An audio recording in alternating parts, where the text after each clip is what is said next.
Je pensais que je parlais à quelqu'un. Alors tu vas mettre ta main droite sur ton cœur rapidement. Pose ta main sur ton cœur et ferme tes yeux s'il te plaît avec moi. Attends-toi au Seigneur ce soir. J'aimerais que tu dises quelque chose à Dieu. Je ne sais pas pourquoi tu es venu ce soir. Je ne sais pas qu'est-ce qui t'a emmené dans la présence de Dieu. Mais j'aimerais que tu demandes quelque chose à Dieu. Je ne sais pas qu'est-ce que tu vas demander. J'aimerais que tu demandes quelque chose à Dieu. Si c'est de l'argent, si c'est la bonne santé, si tu as un problème de famille, j'aimerais que pendant ces petits moments, que tu l'exposes à Dieu. S'il te plaît, pose ta main sur ton cœur et parle à Dieu. Élève ta voix et commence à parler à Dieu. Je ne sais pas ce que tu vas demander pendant ces instants. Parle à Dieu. Je ne sais pas pourquoi tu pries, mais parle à Dieu. Parle à Dieu.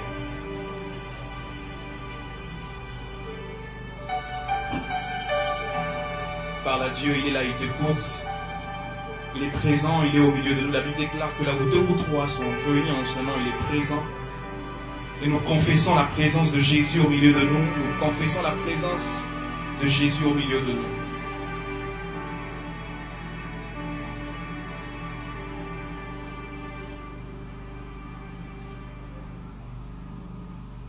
Nazanga nyonso kasi yote sueya katina motema nanga. Chante avec moi. Koya liboso na yo eleki baposa nyonso eya katina motema nanga. Toyembi posa na yo. Que ça soit le désir de ton cœur. Posa na yo. Posa na yo. Toyembi ya Yesue.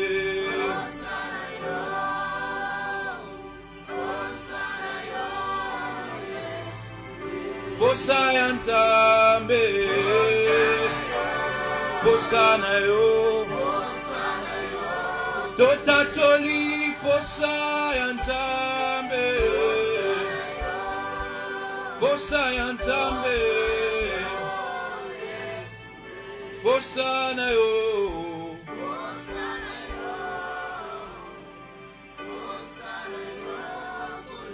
Tulule, tulule. Nzambi wa moyo. Tulule. Enzeji wa malu. Lesa tulule. Nzambi wa lelu lelu tulule. Tulule, tulule, tulula, tulule,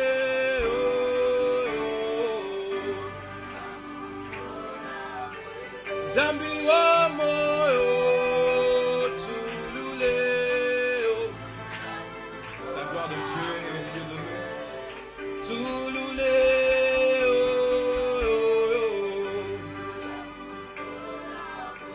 Nzambi wa moyo, ya tulule, tulule, tulule. Le Dieu de grâce, Dieu tout-puissant, je t'appelle ce soir et j'aimerais t'inviter ce soir en ces lieux.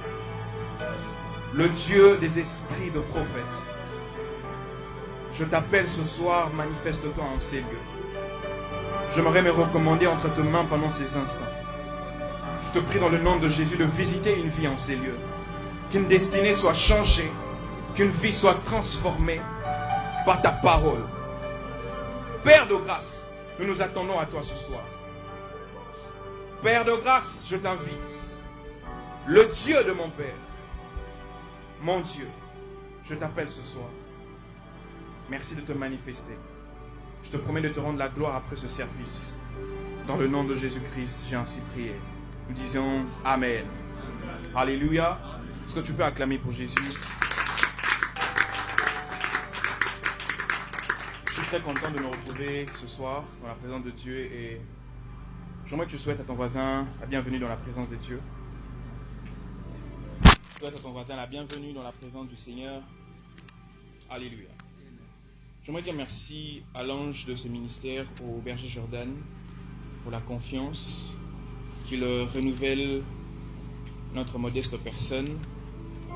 Que Dieu puisse se souvenir de lui. Alléluia.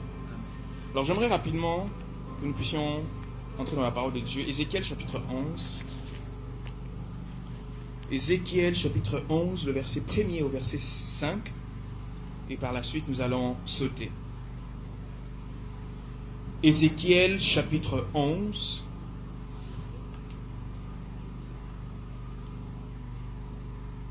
Le verset 1er au verset 5, j'aimerais lire au nom de Jésus. La Bible déclare ceci. L'Esprit m'a enlevé et m'a transporté à la porte de la maison de l'Éternel qui est à l'est. Celle qui est orientée vers l'est. À l'entrée, il y avait 25 hommes. Au milieu d'eux, j'ai remarqué Jazania le fils d'Assur et Pélatia le fils de Benaja. C'était le chef du peuple.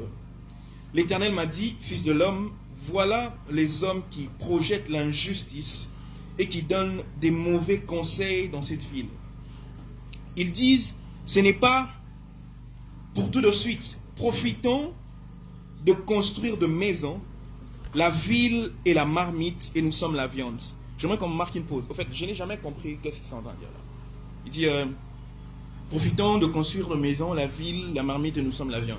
En tout cas, ces versets, je n'ai jamais compris. Alléluia. Le verset 4, la Bible déclare ceci. C'est pourquoi prophétise contre eux. Prophétise, fils de l'homme. Le verset 5, la Bible dit, alors l'Esprit de l'Éternel est tombé sur moi et m'a dit, annonce, voici ce que dit l'Éternel. C'est donc ainsi que vous parlez, communauté d'Israël. Je sais ce qui vous vient à l'esprit. Nous allons lire le verset 13 au verset 15 très rapidement. Le verset 13, la Bible déclare ceci. Pendant que je prophétisais, Pélatia, fils de Benaja, est mort. Je suis alors tombé le visage contre terre et je me suis écrié à pleine voix, ah Seigneur l'Éternel, vas-tu exterminer ce qui reste d'Israël? La parole de l'Éternel m'a été adressée. Fils de l'homme, c'est à tes frères, aux membres de la parenté ainsi qu'à la communauté d'Israël, tout Israël, que les habitants de Jérusalem disent, restez loin de l'Éternel. C'est à nous que le pays a été donné en propriété. Alors j'aimerais qu'on lise encore à partir du verset 22 au verset 25. C'est important. Le verset 22, la Bible déclare ceci. Les chérubins ont déployé leurs ailes, accompagnés de roues, et la gloire du Dieu d'Israël était au-dessus d'eux. Tout en haut, la gloire de l'Éternel est montée au-dessus du centre de la ville et s'est arrêtée sur la montagne qui se trouve à l'est de la ville. Ensuite, l'Esprit m'a enlevé et m'a transporté en Babylone vers les exilés dans la même vision par l'Esprit de Dieu. La vision que j'avais eue alors disparut au-dessus de moi. Et j'ai rapporté aux exilés tout ce que l'Éternel m'avait révélé. Agé chapitre 2, le verset 9, nous allons clôturer par là. Agé chapitre 2.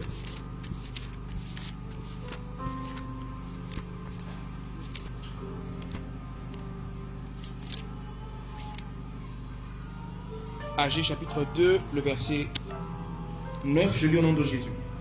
J'aimerais lire la partie A. La Bible déclare, la gloire de ces dernier temple sera plus grande que celle de la première. Dans notre version, la Bible déclare que la gloire de la première maison sera plus grande que celle de la dernière. Alors, j'étais en train de dire que je suis venu bénir quelqu'un. Augmente le volume, s'il te plaît. Merci. J'étais en train de dire que je suis venu bénir quelqu'un, mais je ne sais pas de qui il s'agit. Je répète que je suis venu bénir quelqu'un ce soir, mais je ne sais pas de qui il s'agit.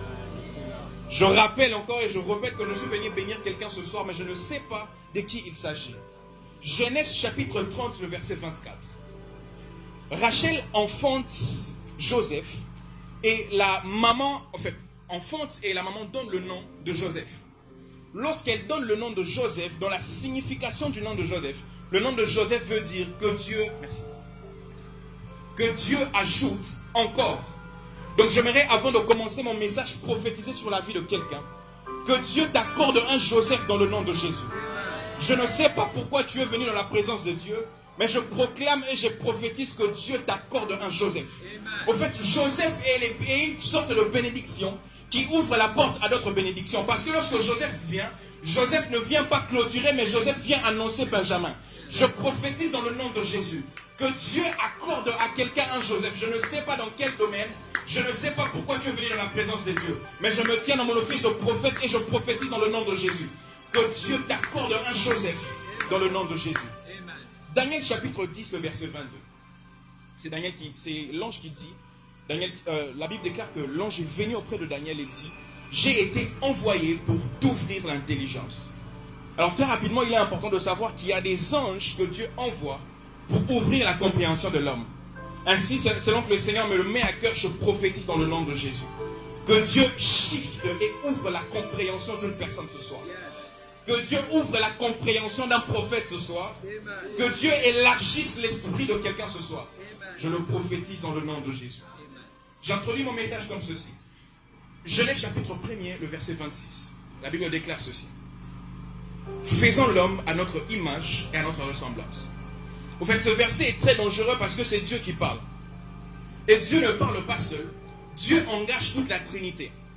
C'est pour la première fois dans la Bible, avant la croix, avant que Jésus ne vienne, que la Trinité soit énoncée. Alléluia. Et Genèse chapitre 1er, le verset 26, la Bible déclare ceci. Faisons l'homme à notre image et à notre ressemblance. Alors Dieu a créé l'homme. De la poussière que Dieu a tirée, Dieu a façonné l'homme. Et la Bible déclare que Dieu a soufflé dans l'homme et l'homme est devenu une âme vivante. Alléluia. Et vous vous rendrez compte avec moi que l'homme n'avait pas la connaissance qu'il était nu. L'homme ne savait pas au fait qu'il était nu parce que la gloire de Dieu environnait l'homme. Et ça cachait la nullité de l'homme. Genèse chapitre 3, l'homme désobéit, l'homme mange le fruit de la connaissance du bien et du mal. L'homme a péché, les fruits qui étaient interdits, pardon.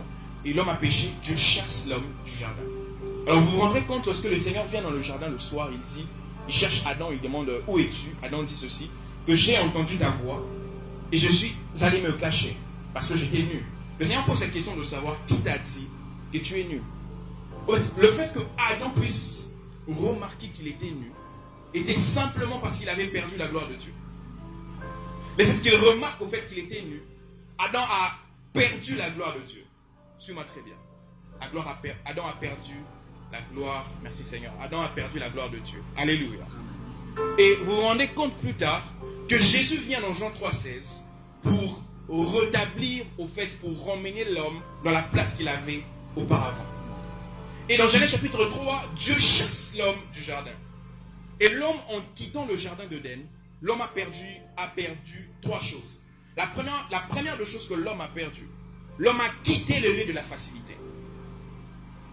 Dieu chasse l'homme du jardin. L'homme a quitté le lieu de la facilité.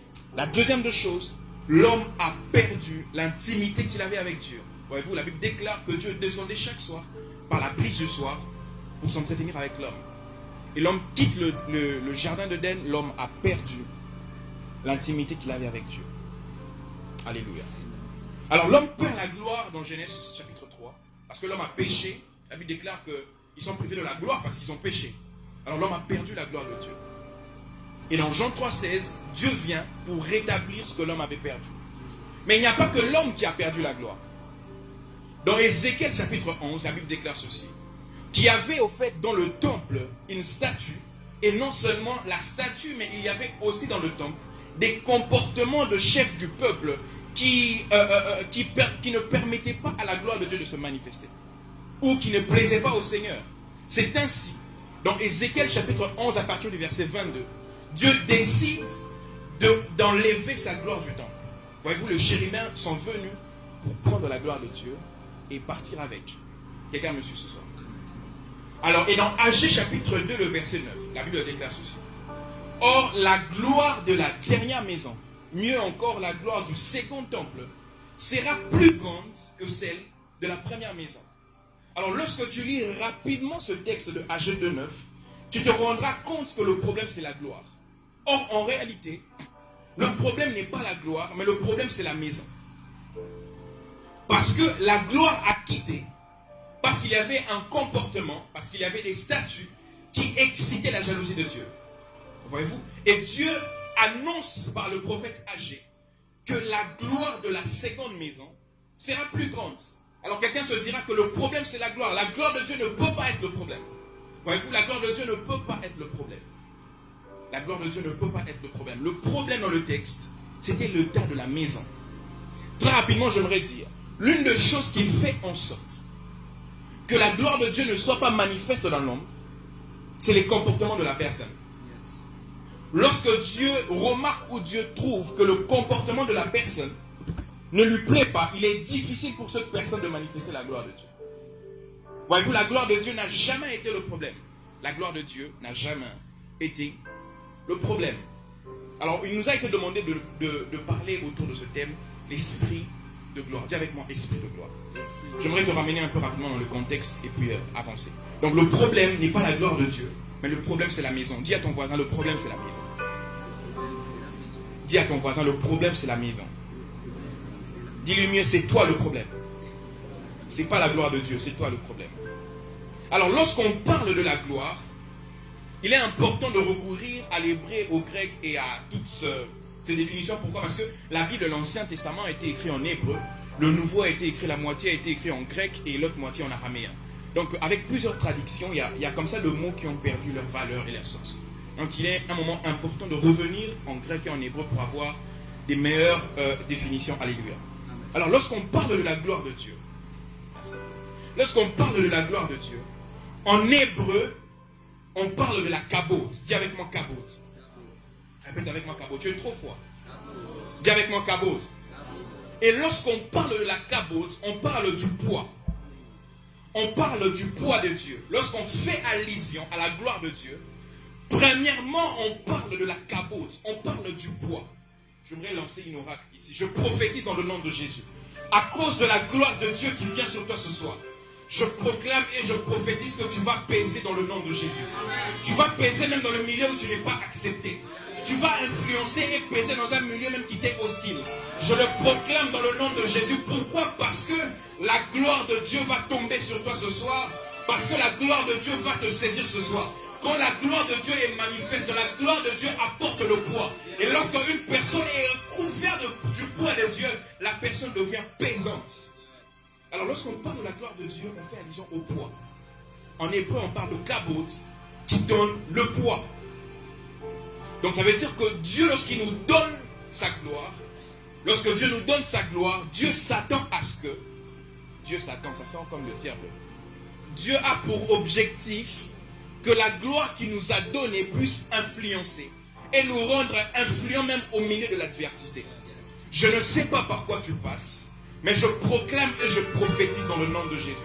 À cause de la gloire de Dieu qui vient sur toi ce soir, tu vas peser même au milieu de l'adversité. Maman, que Dieu vous bénisse. Bonsoir maman. Vous allez très bien. Alors quand je suis venu, je suis entré, j'ai vu deux fleurs qui étaient en train de monter comme à votre gauche et à votre droite. Et les fleurs que j'ai vues, c'était des petites tiges qui étaient en train de monter. Alors je ne comprenais pas, mais pendant que je parle ici, le Seigneur me demande de revenir sur ce que j'ai vu et le Seigneur m'explique. Parce que pendant que je regarde maintenant, je vois que la fleur est en train de fleurir. Et les deux fleurs que je vois comme si, je ne sais pas, mais je vois comme si ce sont des enfants qui sont en train de monter fortement.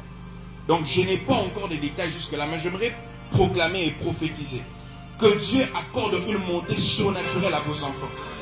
Que Dieu accorde une montée surnaturelle. Je ne sais pas qui se connecte aussi à cette prophétie, mais je proclame dans le nom de Jésus. Pour quiconque dira Amen, que Dieu t'accorde une montée surnaturelle dans le nom de Jésus. Alors lorsqu'on parle aussi de la gloire, on fait allusion à la doxa. Dis avec moi la doxa. En grec, on parle de la doxa. Lorsqu'on parle de la doxa, on parle de l'éclat. Lorsqu'on parle de la doxa, on parle de l'éclat. Ça veut dire, Dieu lorsqu'il nous accorde la gloire, il ne s'attend pas seulement à ce que nous puissions avoir, que nous puissions être pesants, mais Dieu s'attend aussi que notre vie puisse refléter l'éclat de Dieu. Une personne qui a la gloire de Dieu est une personne qui automatiquement a l'éclat de Dieu. Or, une personne qui a l'éclat est une personne qui passe inaperçue. Je proclame dans le nom de Jésus, je proclame et je prophétise dans le nom de Jésus que l'éclat de la gloire de Dieu t'accompagne. Que l'éclat de la gloire de Dieu marche avec toi. Partout où on refuse d'ouvrir le porte à d'autres personnes, à cause de l'éclat qui t'accompagne, je proclame dans le nom de Jésus que cela te soit ouvert. Alors en latin, lorsqu'on parle de la gloire, on fait allusion à la gloria. Dis avec moi gloria. Dis avec moi gloria. Dis avec moi gloria. Alors lorsqu'on parle de la gloria veut dire simplement honneur. Voyez-vous? Lorsque Dieu dit qu'il veut t'accorder sa gloire, dans la pensée de Dieu, Dieu t'accorde premièrement apaisé, Dieu t'accorde l'éclat, mais Dieu t'ouvre aussi une carrière des honneurs. Ainsi je proclame et je prophétise dans le nom de Jésus. Que Dieu t'ouvre une carrière des honneurs dans le nom de Jésus. Que Dieu t'ouvre une carrière des honneurs dans le nom de Jésus. Même si tu travailles dans un milieu où tu n'es pas accepté, à cause de la gloire de Dieu sur toi. Même si tu es dans un département où ton chef ne t'aime pas, à cause de la gloire de Dieu sur toi. Même si tu es dans une université où un professeur ne t'aime pas, à cause de la gloire de Dieu sur toi. Que Dieu t'introduise dans l'honneur dans le nom de Jésus. Je ne te vois pas échouer cette année. Pourquoi? Parce que Dieu te donne des baisers, Dieu te donne l'honneur et Dieu te donne l'éclat. Je ne sais pas qui je suis venu bénir ce soir, mais je proclame et je prophétise dans le nom de Jésus que Dieu t'ouvre une carrière de honneur, que les hommes te respectent à cause de la gloire de Dieu sur toi, que les hommes te craignent à cause de la gloire de Dieu sur toi. La Bible déclare ce n'est ni par la force ni par la puissance, mais c'est à cause de l'esprit. Or, quand l'esprit de gloire vient, l'esprit de gloire nous accorde l'honneur. Je proclame dans le nom de Jésus. Là où on s'est moqué de toi hier, je proclame dans le nom de Jésus que demain une carrière d'honneur est en train de s'ouvrir. Même dans le commerce dans lequel tu es en train de faire. Je proclame que l'honneur accompagne tout ce que tu touches. Je proclame que l'honneur accompagne tes finances. Je proclame que l'honneur accompagne tes études. Je proclame que l'honneur accompagne ton ministère. Que Dieu t'introduise. Merci Seigneur. Que Dieu t'introduise dans une carrière de l'honneur. Dis avec moi la saison des honneurs. Lorsque la gloire vient, la gloire t'ouvre une carrière de honneur. Dieu ne te donne pas seulement des baisers. Dieu ne te donne pas seulement l'éclat. Mais Dieu t'ouvre une carrière des honneurs. Alors en parlant aussi de la gloire, il est important, est-ce que je peux enlever ma veste? Merci.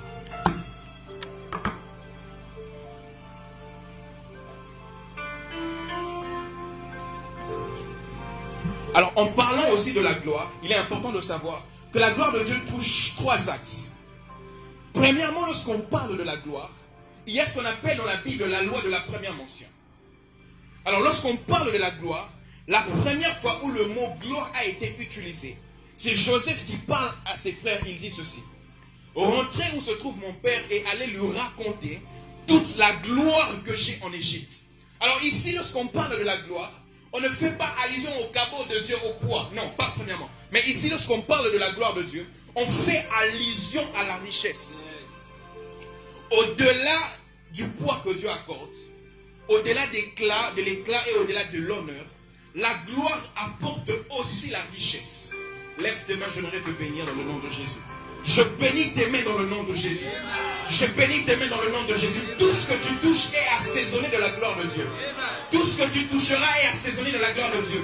Peu importe le domaine, si tu es prophète, si tu es homme de Dieu, tu travailles dans le domaine de la guérison. Si tu travailles, tu fais un commerce, peu importe, même les stylos que tu touches sera assaisonné de la gloire de Dieu. Que Dieu te donne des idées qui vont t'accorder la richesse. Parce que la gloire ouvre aussi une porte pour la richesse. Je ne te vois pas mourir pauvre dans le nom de Jésus.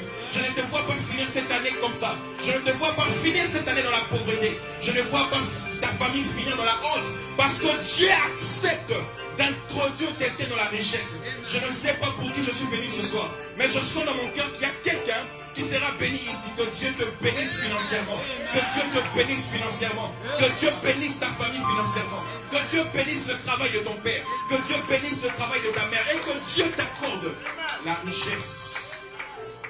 Dieu vient de signer pour un travail d'une personne ici. Je ne sais pas de qui il s'agit. Mais le Dieu qui me parle ne m'a jamais menti. Alors lorsqu'on parle aussi de la gloire, l'apôtre Paul en parlant de la gloire, contrairement à Joseph. Lorsque Joseph parle de la gloire, Joseph parle de la gloire dans le terme de la richesse.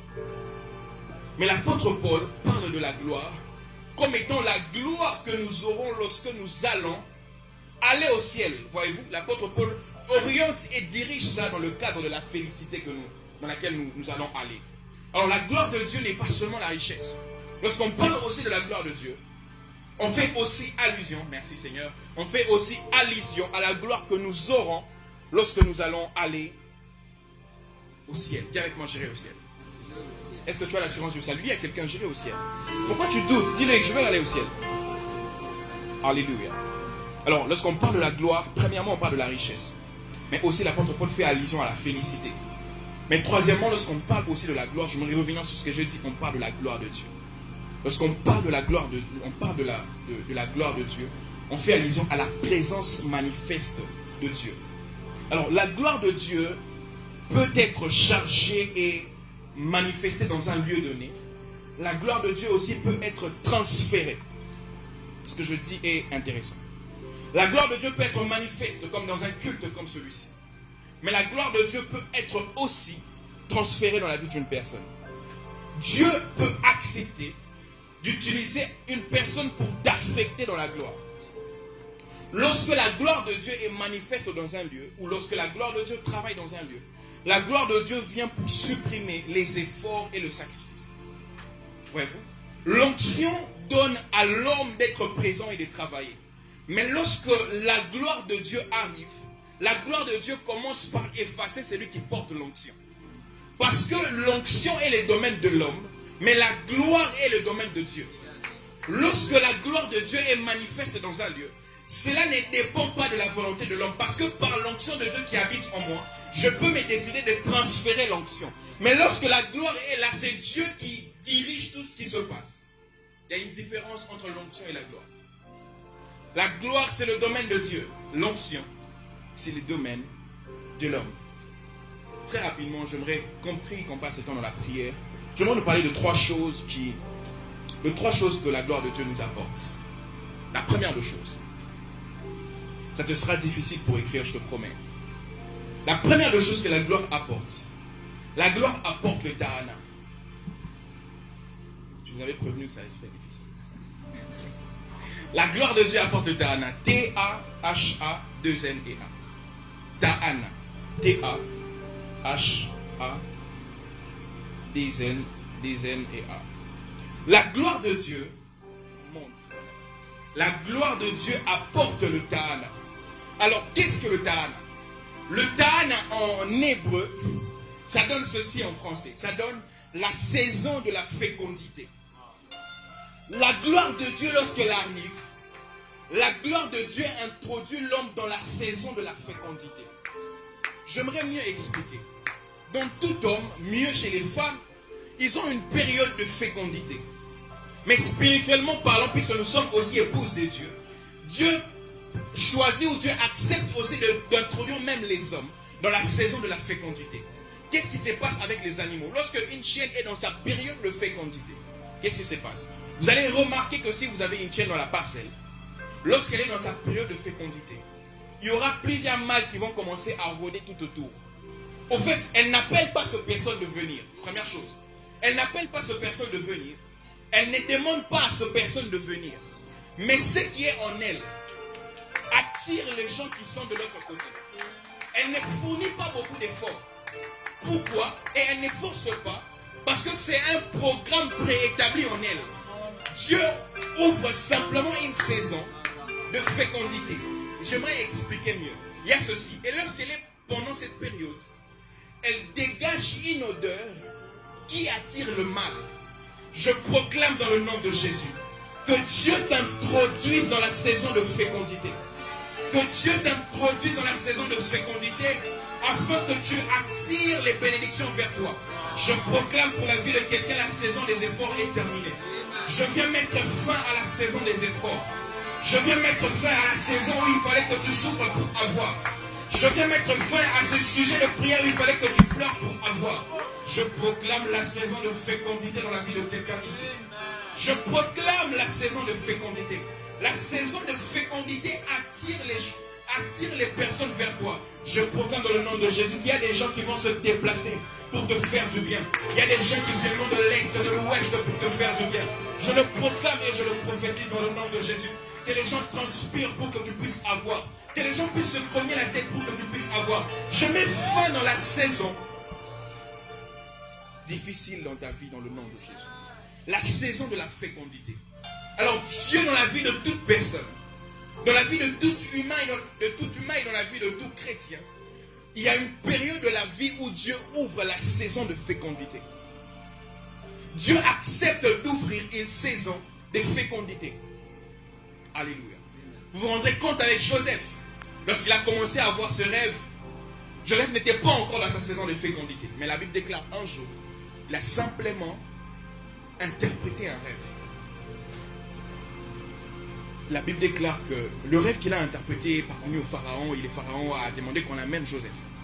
L'une des choses qui a fait en sorte que cette bénédiction vienne vers lui, c'est simplement parce qu'il était dans sa saison de fécondité.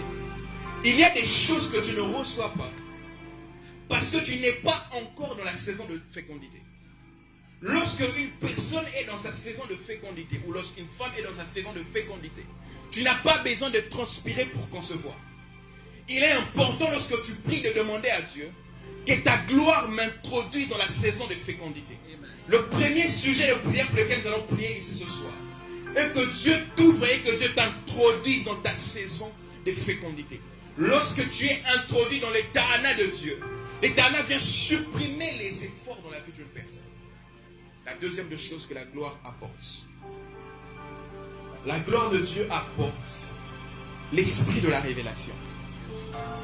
Lorsque la gloire de Dieu est manifeste dans un lieu, ou lorsque la gloire de Dieu travaille dans un lieu, la gloire de Dieu apporte l'esprit de la révélation. Matthieu chapitre 17, la Bible déclare ceci. Un jour le Seigneur dit ceci.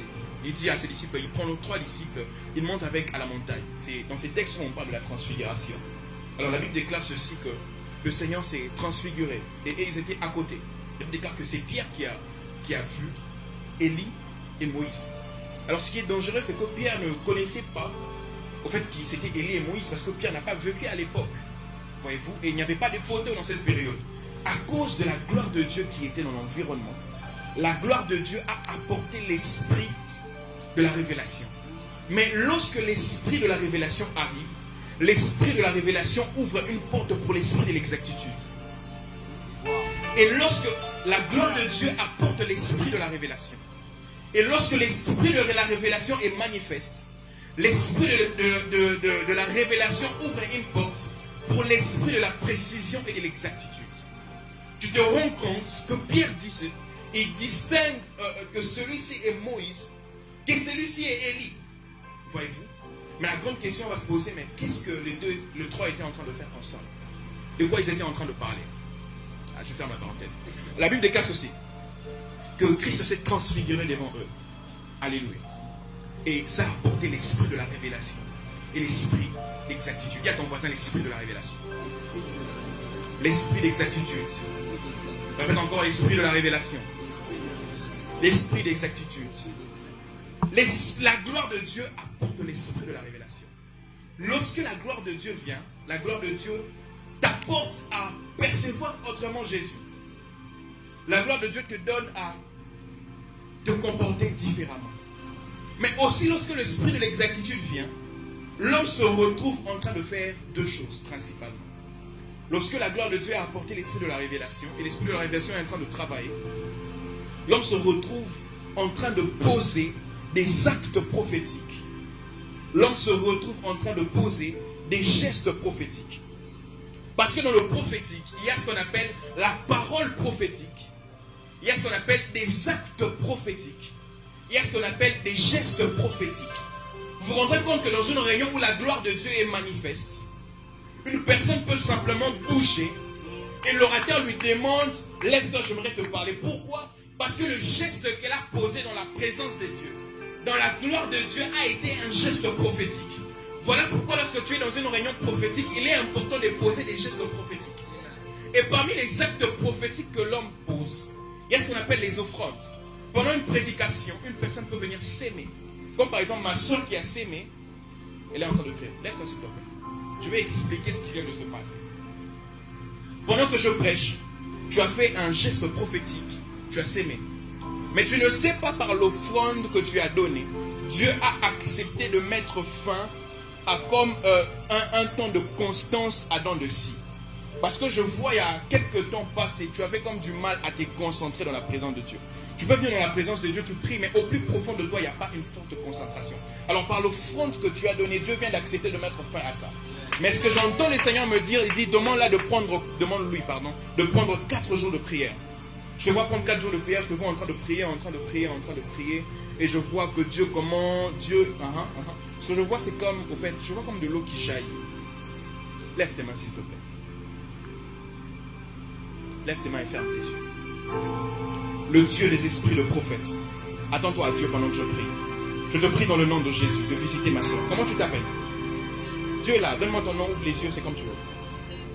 Dieu va te visiter maintenant. Père de grâce, je te prie dans le nom de Jésus de restaurer la vie de Christelle. Je te prie dans le nom de Jésus que ta gloire vienne sur elle. Père de grâce, j'aurais la recommander entre tes mains maintenant. Et je prie dans le nom de Jésus que les anges de Dieu puissent travailler dans son esprit. Père de grâce, merci de le faire. Merci parce qu'il y a, je vois comme une bouteille qui est en train de se remplir. Donc je comprends qu'il y a un travail que Dieu est en train de faire là-bas. Merci pour tes anges qui travaillent dans son esprit. Merci pour tes anges qui travaillent dans son esprit. Merci de l'emporter dans ta présence. Merci pour les anges. Merci pour les anges. Il y a un ange qui vient de se rapprocher. Merci Seigneur. Merci de l'emporter dans ta présence. Merci parce qu'elle vit quelque chose de nouveau ce soir. Attention. Attention. Il y a la gloire de Dieu qui est là. Il y a la gloire de Dieu qui est là. Il y a la gloire de Dieu. Il y a la gloire de Dieu. Il y a la gloire de Dieu. Il y a la gloire de Dieu. Il y a la gloire de Dieu. Je vois, on jette comme des poussières d'or sur sa tête. Je comprends qu'il y a la gloire de Dieu là. Merci de travailler dans son esprit. Alors la gloire de Dieu nous pousse à poser le geste prophétique. Mais la troisième de choses, c'est par là que nous allons prier parce que je sens l'Esprit de Dieu ici. La troisième de choses qu'apporte la gloire de Dieu. La gloire de Dieu apporte une beauté surnaturelle. Psaume chapitre 50, le verset 1er au verset 2, nous allons lire cela. Rapidement. Est-ce qu'on peut être debout alors que nous allons lire ce verset? Nous allons rester debout, nous allons entrer directement dans la prière. Psaume 50. Merci Jésus. Merci Jésus pour ta présence. Psaume 50, la Bible déclare ceci. Dieu l'Éternel parle et convoque la terre. Du lever du soleil jusqu'à son coucher. Des sillons beauté parfaite. Dieu resplendit. La gloire de Dieu lorsqu'elle est manifeste, ça permet à Dieu de se manifester comme Yahweh Yofemiklal. Dis avec moi Yahweh Yofemiklal. Répétez avec moi Yahweh Yofemiklal. Ça veut simplement dire Dieu beauté parfaite. Vous vous rendrez compte avec moi que Sion n'était pas une ville attrayante. Sion n'était pas une ville choisie. Sion n'était pas une ville qui attirait les personnes. Mais lorsque Dieu dans sa gloire se manifestait comme beauté parfaite, cela a permis à Sion de devenir une référence. La gloire de Dieu, lorsqu'elle est manifeste, elle nous permet de devenir des références dans le nom de Jésus. Je proclame et je prophétise. La gloire de Dieu qui vient sur toi ce soir te permet de devenir une référence. La gloire de Dieu qui t'affecte ce soir donne à ta famille de devenir une référence. La gloire, oh Lord, je vois le pasteur partir dans vous dans mon esprit. Alors pendant que je parle, alors je suis en train de demander à Dieu qu'est-ce qui se passe. Je vois au fait, berger, je te vois au fait prendre une enveloppe et aller le lui remettre. Alors je suis en train de demander à Dieu pourquoi il est en train de remettre cette enveloppe. Le Seigneur me dit ceci, qu'il a accepté d'introduire le ministère dans une nouvelle gloire surnaturelle. Et le Seigneur me dit, fais une offrande précisément auprès de cette personne. Parce qu'à partir de cette offrande, il y a une gloire qui va commencer à accompagner le ministère comme jamais. Que Dieu soit loué. Il y a une gloire qui va accompagner le ministère comme jamais. Je sens beaucoup de messages qui descendent. Je sens qu'on doit prier, on doit prier, on doit prier. Lève-toi là-dessus. Que tout le monde soit debout. Lève-toi dans la présence de Dieu. La gloire de Dieu, lorsqu'elle est manifeste, elle rend la personne attrayante. La gloire de Dieu attire. Le premier des sujets pour lequel nous allons prier. Tu vas élever tes mains au sol, tu vas battre tes mains, mais s'il te plaît, ne reste pas sur place. Déplace-toi, marche et demande à Dieu, introduis-moi dans la saison de la fécondité, afin que je puisse attirer les bénédictions vers moi. Dans le nom de Jésus, j'aimerais entendre quelqu'un prier le Seigneur dans le nom de Jésus. Prie Dieu, prie Dieu, prie Dieu, prie Dieu, prie Dieu. Parle-lui qui t'introduise dans la saison de fécondité. Que Dieu t'introduise dans la saison de la fécondité. Que Dieu t'introduise dans la saison de la fécondité. Parle à Dieu, parle à Dieu, parle à Dieu, parle à Dieu. Que Dieu t'introduise dans la saison de la fécondité. Proclame cela, confesse cela. Quitte ta chaise, marche, marche, marche, marche, marche. Merci de respecter l'instruction. Marche, marche, marche, déplace-toi. Demande à Dieu de t'introduire dans la saison de la fécondité. Que Dieu t'introduise dans la saison de la fécondité. Que Dieu t'introduise dans la saison de la fécondité. Que Dieu t'introduise dans la saison de la fécondité dans le nom de Jésus. Proclame cela, proclame, proclame, proclame, proclame la saison. Proclame que tu entres dans la saison de fécondité.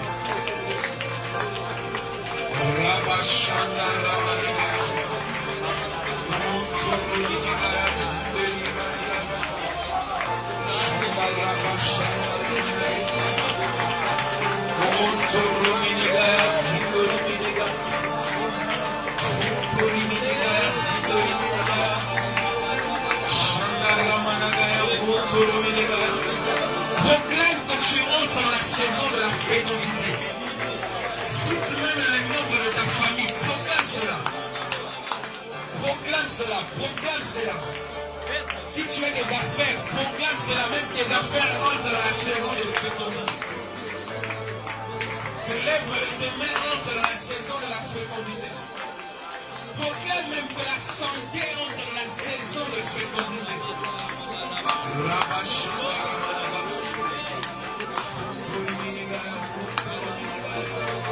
Parle à Dieu, parle à Dieu, parle à Dieu, parle à Dieu.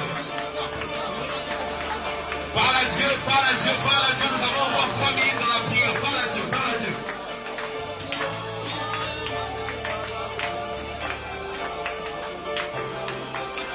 Parle à Dieu, parle à Dieu, parle à Dieu. Proclame la saison de fécondité. Lorsqu'elle arrive, elle fait cesser les efforts. Elle attire les personnes vers nous. Et elle attire les bonnes personnes vers nous. La saison de la fécondité. Alléluia. Parle à Dieu, parle à Dieu, parle à Dieu. Parle à Dieu, parle à Dieu. Proclame la saison de fécondité. Monte en prière avec moi, proclame cela, proclame cela.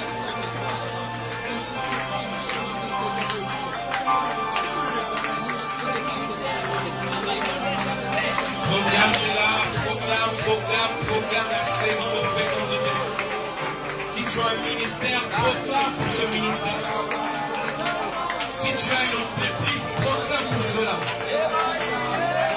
Proclame que mon ministère entre dans une saison de fécondité. Que ma famille entre dans une saison de fécondité. Mes projets entrent dans la saison de fécondité. Encore 1 minute, parle à Dieu, parle à Dieu, parle à Dieu. Proclame la saison de fécondité. Proclame cela. Proclame cela. Proclame cela. Encore 40 secondes. Proclame la saison de fécondité.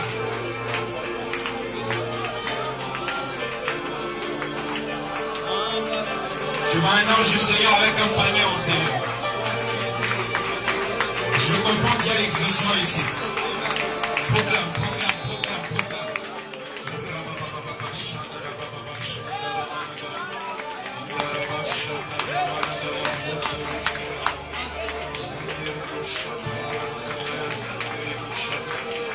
Même si tu as un projet de voyage, proclame que cela sera fécond. Proclame que ça va produire. Si tu as même un membre de ta famille qui attend une réponse à l'ambassade, proclame, proclame, proclame. Tu as un parent qui a un problème de santé, proclame cela. Tu veux vivre la main de Dieu dans un domaine, proclame que cela est fécond.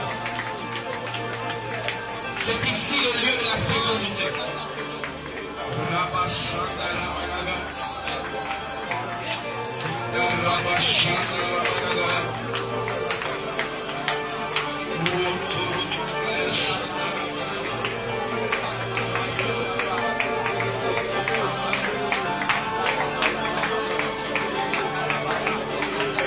Nous prions dans le nom d'eux.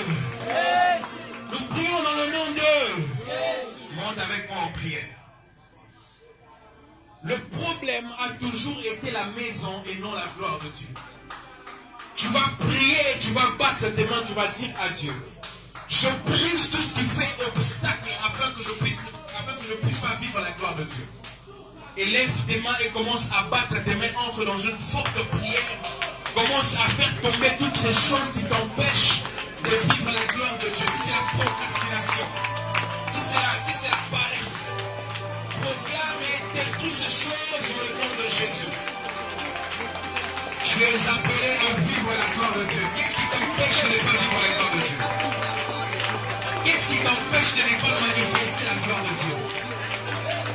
Qu'est-ce qui bloque ton écoute de Dieu? Qu'est-ce qui bloque ces choses? Parle à Dieu et parle à Dieu. Lève-toi contre toutes ces choses qui t'empêchent de ne pas vivre la gloire de Dieu. Tu es appelé à vivre la gloire de Dieu. Tu es appelé à vivre la gloire de Dieu. Tu es appelé à vivre la gloire de Dieu. Tu es appelé à vivre la gloire de Dieu. Tu es appelé à vivre la gloire de Dieu.